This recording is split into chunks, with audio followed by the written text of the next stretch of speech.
se podía comparar a esa mujer. Mararía, María, Mararía. Nada florece, todo se esconde.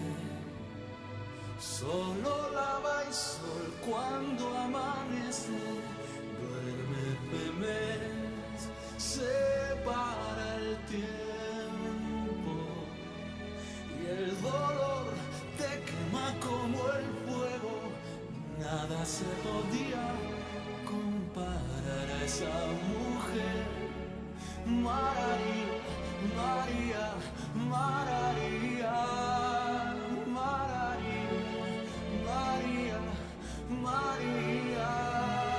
Bueno, pues escuchando a Pedro Guerra, Mararía, volvemos a abrir nuestro capítulo, nuestra sección de las letras canarias, también en este 2023, saludando hoy a Susi Alvarado, que es escritora y cineasta. Susi, muy buenas tardes, bienvenida. Hola, muy buenas, gracias por estar aquí cada tarde y por invitarme. Muchísimas gracias a ti por venir y por participar. Susi, vamos a hablar de ti lo primero, de tu trayectoria. Tú naces en Las Palmas de Gran Canaria, pero pasas tu infancia y tu adolescencia en el Sáhara, lo cual te marca, ¿verdad?, a la hora de escribir también. Pues sí, mucho. Me ha marcado, iba a decir más de lo que quisiera, no me molesta en absoluto, pero sí porque es cierto que a veces eso me ha condicionado muchísimo, ¿no? A mi manera de ser, posiblemente, y a mi obra luego a la hora de expresar lo que siento, las cosas que me interesan, digamos, están muy relacionadas con el Sáhara, con África en general.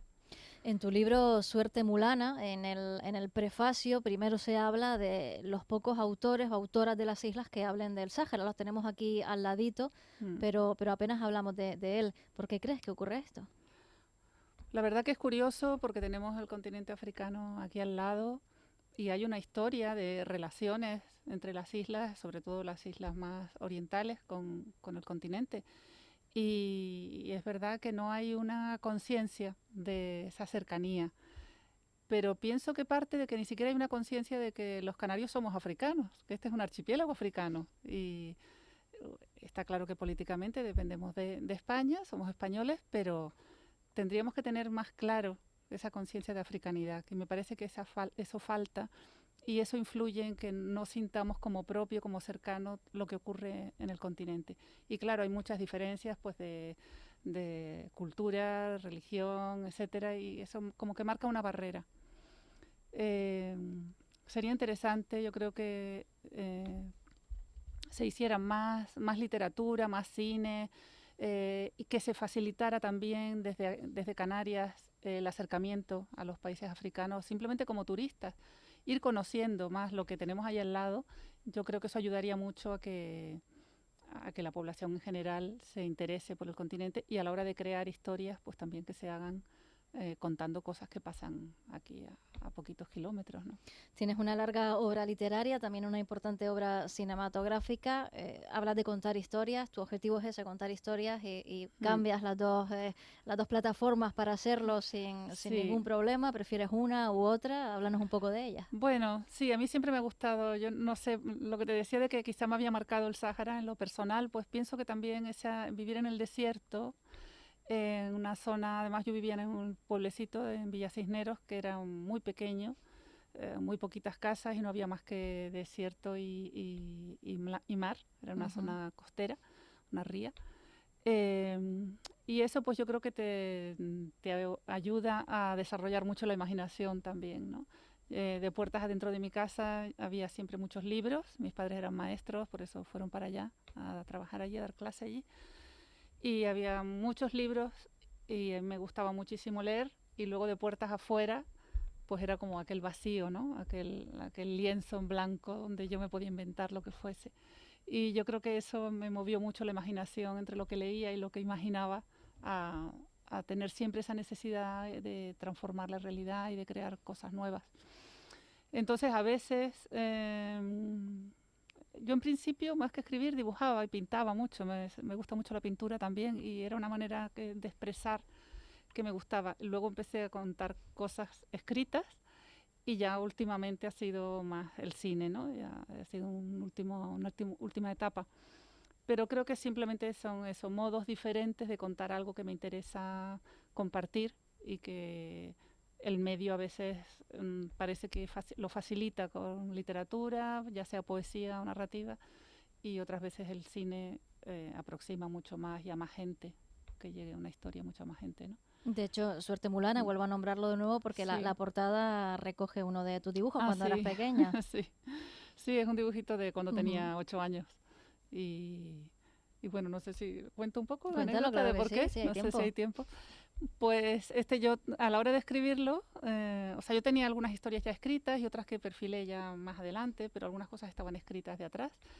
Pero cuando decidí empezar a publicar, que ya fue de mayor, yo empecé a publicar a los 40, o sea que no soy una escritora de salir de la universidad porque estudié letras y empecé a escribir y tal, en absoluto. Yo escribía desde muy niña, pero no me lo había planteado como algo a publicar, ¿no? Las cosas.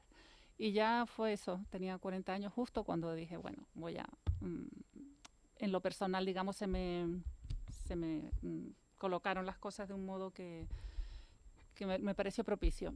Y bueno, entonces decidí empezar por estos relatos pequeños que hacían alusión a mi tiempo de infancia en el Sáhara, que no es que sean autobiográficos directamente, pero sí que tienen mucha relación con experiencias personales y que pretendían pues contar lo que significa el exilio, un poco a cualquiera que tenga que salir de su tierra y un poco acercarme a la infancia de cada uno, ¿no? De todos los lectores.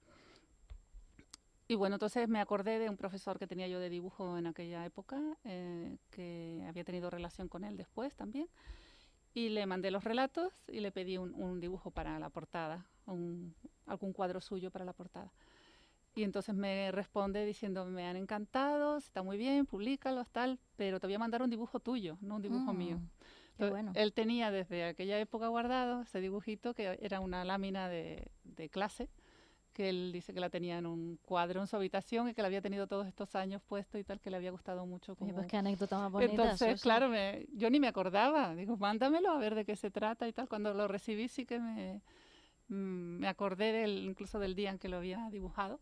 Y bueno, es una escena de saharaui y es la que puse luego de portada en el libro.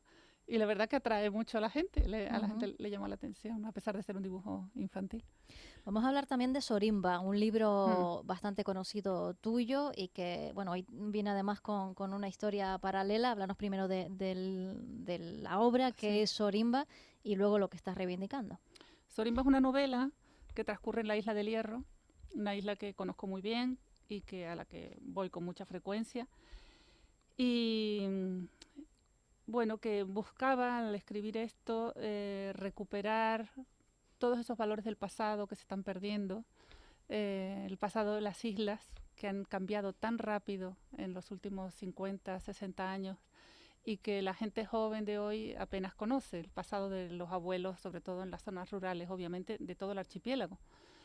En concreto el Hierro, que es una isla que se quedó más aislada, pues ha mantenido durante más tiempo también muchas de estas cosas antiguas.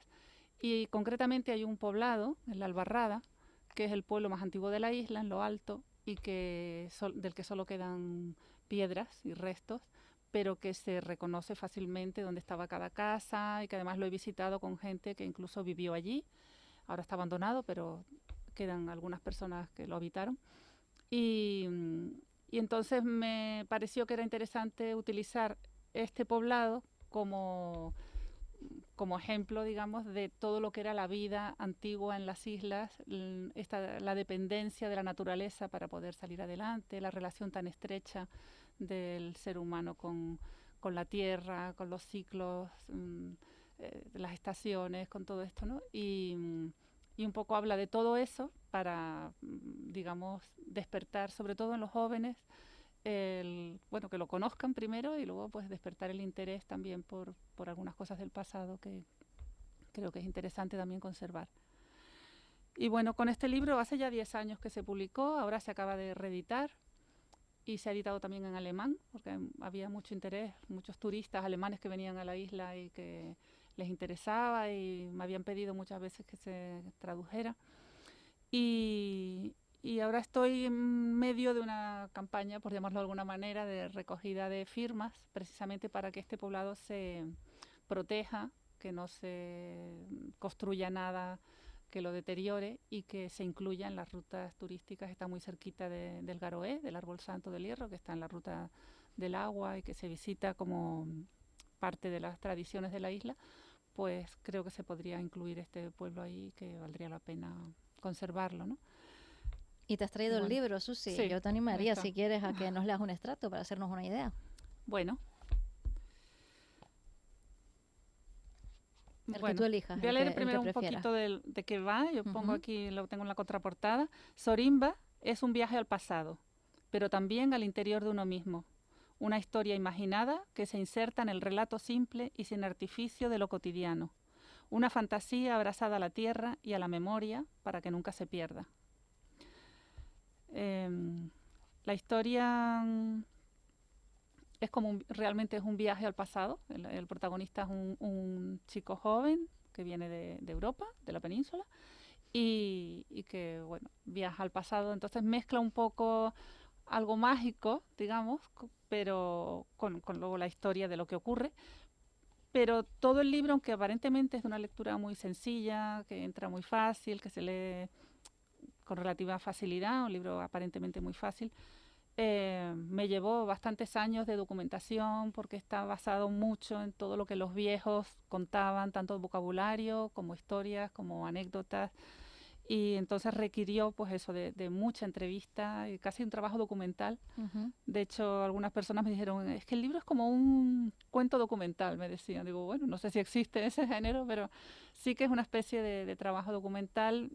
Que no es ficción, Que vamos, que no, está bastante exacto, contrastado sí, todo lo que sí, cuenta. sí. Entonces es una historia de ficción y un poco fantástica, pero todo lo que se cuenta está basado mucho en todo lo que queda, digamos, de lo que había en aquella época, ¿no? Y está ubicado pues hace como 100 años más o menos en la isla, ¿no?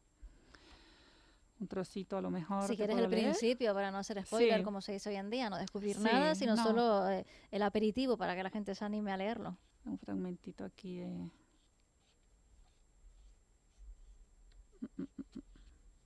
Ah, sí lo tenía marcado este. Los meses de otoño e invierno en Sorimba son muy duros. El frío es intenso y la humedad extrema, ya que una espesa bruma suele cubrir la zona, empapándolo todo y haciendo difícil la visibilidad a pocos metros de distancia.